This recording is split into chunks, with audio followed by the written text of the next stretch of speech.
It's filthy, baby. Ain't nobody else. You guys have asked for it, and the time is now. The new MPC 500 tutorial is a new series that I'm starting this year that goes over everything that this machine has to offer. Now, in the beginning, we're going to be starting slow. I intend for the earlier episodes to be for people that are beginners and have just started out to the machine, or are beginners in beat making in general. Afterwards, we're just going to build our way up into more advanced techniques and stuff that we can share between each other as creators. Episode 1 will go over a brief overview of the machine. I'll just be talking about each of the different sections on here, go over some of the features on this side, and also explain what these ins and outs are. So, without further ado, let's get into it. But first, I would like to demonstrate a beat that I made, I think sometime last year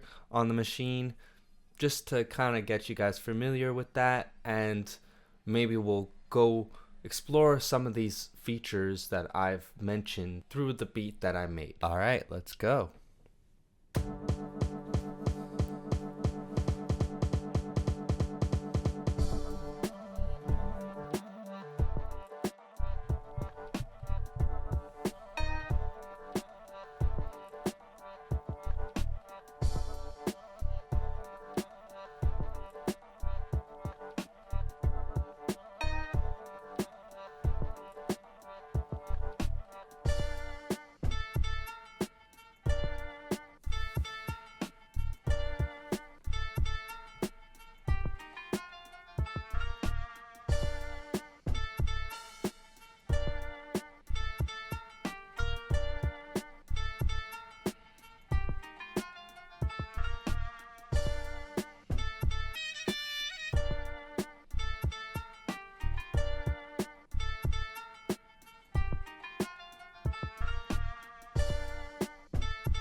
Okay, so starting off, you're going to open up the machine and most likely you're going to see this. So what is this? We are in the sequence page. This is the main page. This is the sequence. And we want to know what track we're in. This is track A1. So everything that's going to be recorded onto our first pattern or sequence will be in this track. How do you create a new sequence? The easiest thing that I do is just use the tap tempo. For the beats that I make on this machine, it's usually anywhere from the 65 to 110 BPM range. Of course, you can work in double time, but that's a different thing that I guess I would go over in another video. Simply, we just hold down this button and we just tap it out. Alright, so 78. We want to load up sounds. So where do we get those sounds, or how do we set up these sounds exactly? We set everything up in a program. And so in this one, I already have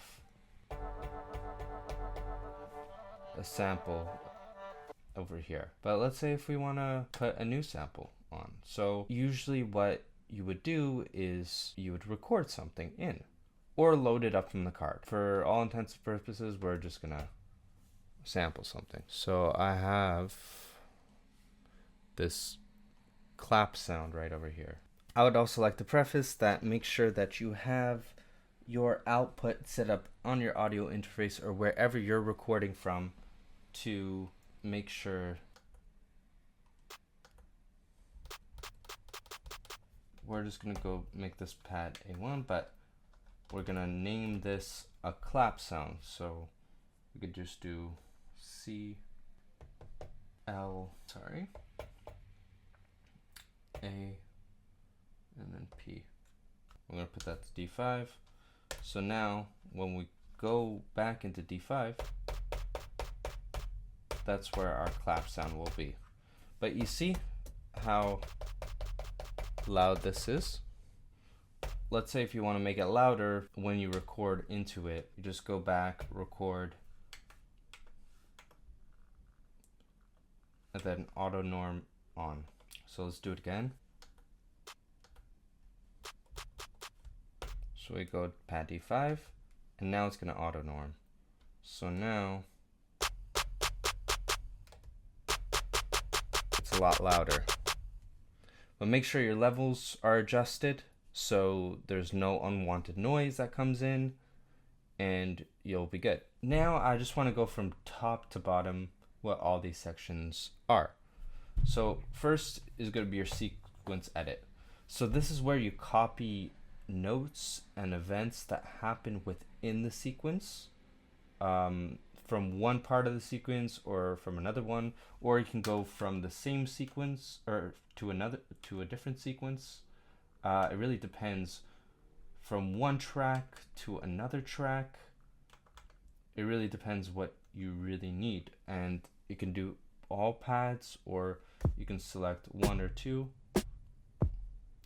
But if you also 3, 4, 5, 6. See, I thought there was only limiting for 2, but the copy events feature is very powerful. Move events is if you want to just, instead of copying it, you want to just move, let's say this kick from this sequence or this track to another track. That's usually how I would use it. And also in and out events. So this is the beginning of the sequence, 1 1. In this new sequence that I just made, it was just 2 bars long. So the utmost last length you can do is 3. Like the last step is 3 bars. But usually I would copy it to the last tick, so 95. And then start basically is when you copy a region and then you want to start it at a certain point. And then there's 2 modes, there's replace and merge. Replace will delete everything within that certain region, and merge will just add the notes on top of that. I'll show you when it's applicable in another video. There's transpose, means that you can transpose the notes either up or down in pitch. I don't really often use it, but it's very useful if you're just experimenting with pitch regions, and I know a lot of beat makers do this, especially in FL Studio and stuff like that. So this is a useful feature. Shift timing, you can shift the timing percentage or the by tick amounts. There's either earlier or later. You could do that with like kicks, snares, kind of add a bit of a groove. Edit velocity is how hard something is played, but now I'm playing this on full level. Let's go back into 12 levels. So this is the highest velocity value, and this is one of the lowest velocity values. So you can edit anything in between that. Duration, this is the length of a note, and usually I would do that. I would edit duration when the note is a note on setting, not a trigger setting, but you can do it for both. Timing correct, you could just adjust TC values, which is right over here. Track move, you can move one track from one region to another one. Copy bars, which is very, very important for new beat makers and people at the beginning. So let's say you want to double your sequence, you make sure, and it's 2 bars, you make sure is you copy the first bar, and the last bar will be bar 2, and then you can copy it after bar 2, and 1 copy to make it 4 bars, and then you press do it. Insert bars, you want to insert something in between or at the end or at the beginning. You could do it for the sequence and change the time signature. It's also important. Delete bars, very important as well. It's pretty self-explanatory. There's so you could do that. And fix tempo for, you can fix the tempo for the sequence itself. All right, so let me just explain the inputs and outputs of the machine. But over here is the headphone output. Here are the main outs, left and right. Here are the inputs, left and right. There's two levels, there's line and mic level. I usually just keep it in line, but if you were to connect a microphone to it, I would connect it in the left one and click the button right here in the middle. Once you're recording in mono, it'll only record out of the left channel, but if you're recording in stereo, it'll record out of both. USB is to connect to your computer to load samples and manage stuff on your CF card. Backlight off, on and off. I usually keep this off for videos, but if you're working in a low light environment, it's very useful. This is the power button, your DC, power inputs, and this is your MIDI. So to communicate with keyboards and or other machines and music modules. So you have all these features. Sequence edit is where you can edit your notes within said sequence. So there's nothing in sequence 11 right now, but let's say if I go over here and I go into track 1, and then afterwards I see the values at 1. So this, and if I want to skip to what's going on throughout the sequence, I just use the shift and locate.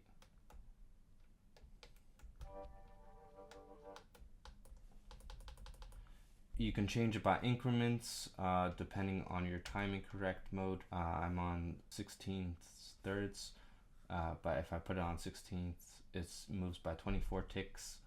And within, let's say if I go over to the first one, this is your step. If you want to delete the step, you go here, move the step, go here. You can insert something else like a pad. Increment, you can increase duration as play, or you can change it to timing correct, whatever you like. And it goes even deeper, of course. It doesn't stop just there. It's your duration, your tuning. It goes really deep. So next over is song mode. So I have my song right over here. This is where you assign each sequence from beginning to end. Then afterwards, you can have your repetitions, your tempo of your project, your song name, your inserts. You can insert a sequence before. Let's say if you're wanting to edit throughout and not just redo the whole thing over again. You can delete steps and then convert song to sequence, which is very important when you want to play out your song. Let's say you want to mute and maybe track your song into your DAW, you would do it with the convert to song to sequence. Fix tempo, delete song, copy song, self-explanatory. MIDI settings. This is the channels that you receive. You could receive all MIDI channels, or you could just put it to a specific channel you want. It's 1 to 16. Soft through as track. You could do either as track or on or off. I usually do as track. So depending on what track I'm working on, the piano or machine will recognize. So pad to sampler on. Let's say you're using another keyboard or whatever, or you don't want to use the pads, you can turn them to off. Sync as master. Usually I put it on master, but I'd never usually have a slave to the machine, but you could do that if you connect it to other machines that act as a brain to control the MPC 500. So over here you can also assign what note values to from A1 to D12, and you can do different scales if you really want to. It gets pretty deep. Assign resets. You can reset all your settings, but I'll just leave it as is. Other, this is your master levels. So I put it to minus 12 dB. but you know, I can do it louder actually, but I'll just keep it at -12. Sustain pedal for record. You can use a sustain pedal if you like. I never usually do that. Chunk create duration sequence end. Not sure what that is actually. But your pad sensitivity curve, typically I would keep it at 10, but see over here I put it at 1. So it really depends what you want. You can set it up depending on what drum hits or samples that you put in each of the cases. So I'm just gonna put it all on 10. This is low battery warning, MPC owner's name. So I didn't put anything, but like, let's say if you want to put your name every time you open up the MPC 500, you just write it down here. This is the OS version 1.31, which is the latest OS, and it hasn't changed since then. Over here is the FX sends. You have 2 different effects that you can assign, FX1 and FX2. FX1 I had off, and FX2 I had off. Okay, so if I go into D9, this is the grunger, which is kind of like a bit crusher, EQ, compression, phase, tremolo, auto pan, reverb. If I set it to FX2, this is if you want to combine both effects, you only can route it from FX1 to FX2. So FX2, you have chorus, flanger, grunger, EQ, compression, phase, tremolo, auto pan, reverb, delay. So you have a little bit more options over here. And then of course you have a master effect, compression, or you have EQ. You can copy effects, reset effects. There's a lot that you could do in this section. Record is what I showed before. There's different record modes. You can record stereo or mono. Monitor the incoming recording. Auto norm, that's what I explained for leveling. Threshold, this is the point in which the recording starts. Record in, or you can do main, which is resampling. This is how much time you have left. Then if we want to trim our samples, we can go here. This is the end of the sample. If you want to do that, adjust the end. You can set a loop point. That's if you hold it. This is the linking. You can tune it.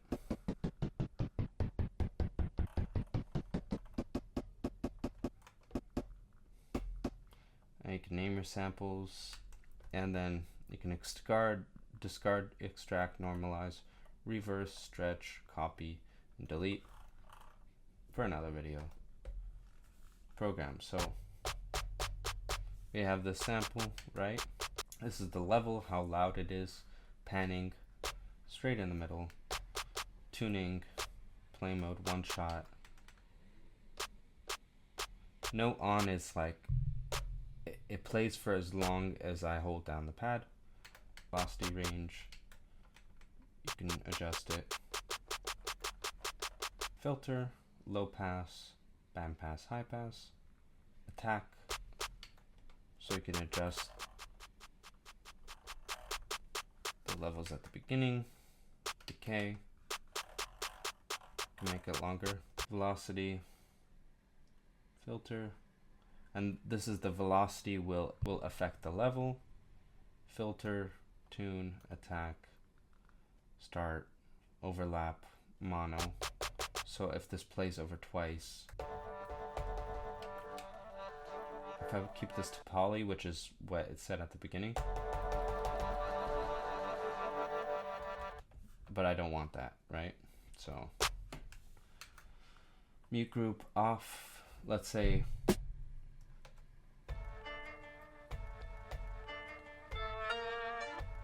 I want these to cut off each other, so I would keep it in the same mute group. Node assign reset, program, new program name, purge any unused samples, slider effects,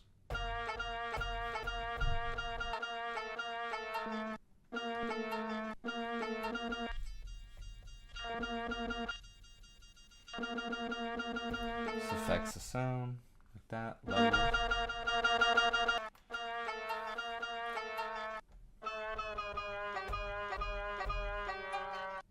And this is where you load and your projects, samples, programs, sequence, folders, and auto load. This is when you turn on the machine and it auto loads to a project that you're working on or say a template. So yeah. And if you want to save your changes, you can save your program, sample, sequence, all sequences and songs, but it doesn't include the programs, entire memory project, which is everything, and this is what I suggest you guys save it as. And this is also to internal. You can do all programs and samples or all sequence and song. And yeah, that's pretty much it. Let's say you're messing around and you want to save what you've done. You would just go into save entire memory project. You can save it to this file, and then you can name it the project, and then afterwards press do it, and then everything will save within that section. But just be careful where you save your project, because if you don't save it within a folder, oftentimes that certain files will overwrite each other, and then you can't load back your project again. So keep that in mind. Alright, so what I forgot to mention about this machine is this section. So I explained the tap tempo. Let's say the note repeat. If I hold this down, it'll repeat, but it'll only repeat the number of times that I set the TC value. So if I put it here,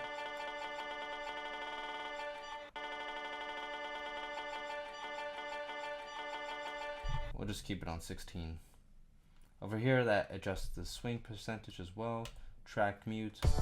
I play this, let's say. And it's cool because you can really perform, and depending on what you put in each track,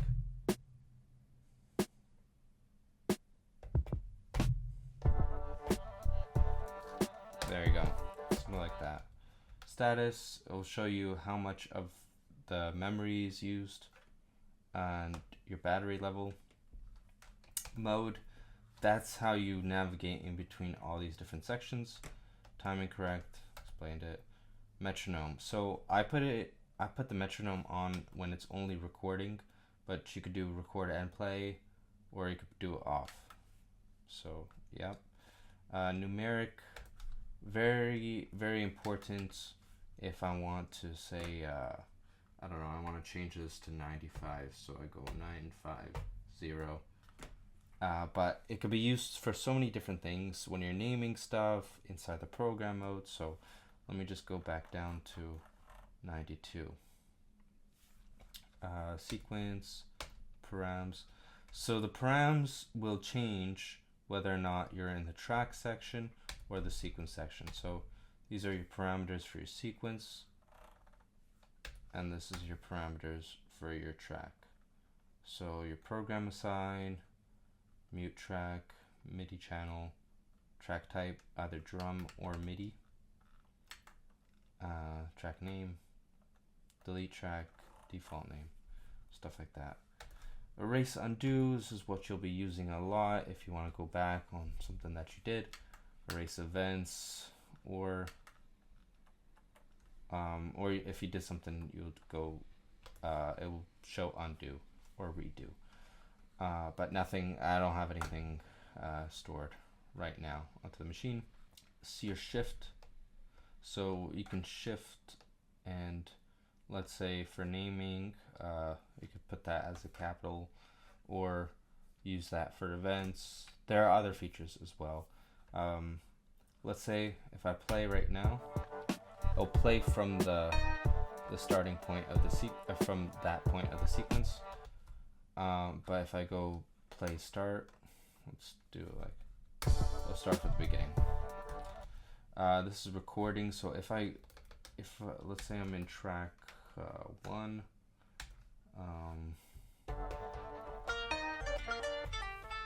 if I just press record play, it's gonna delete everything.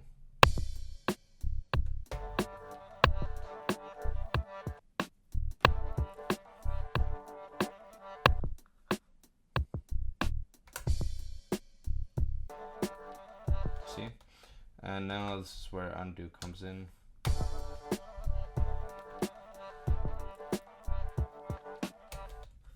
Overdub is you just want to record over what is already in the sequence, and this is really like the one that I use the most. So you just hold overdub, go like this, something like that, you know. So you want to go do that again. See, play back, but I don't want that, so I undo it. And I think I explained full level is full velocity. If not, depending how hard you hit, this I want to do velocity for that. So, but I can also do 12 levels pitch. You can adjust the tuning.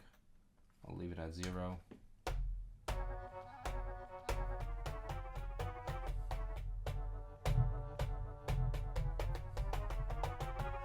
And you can add it.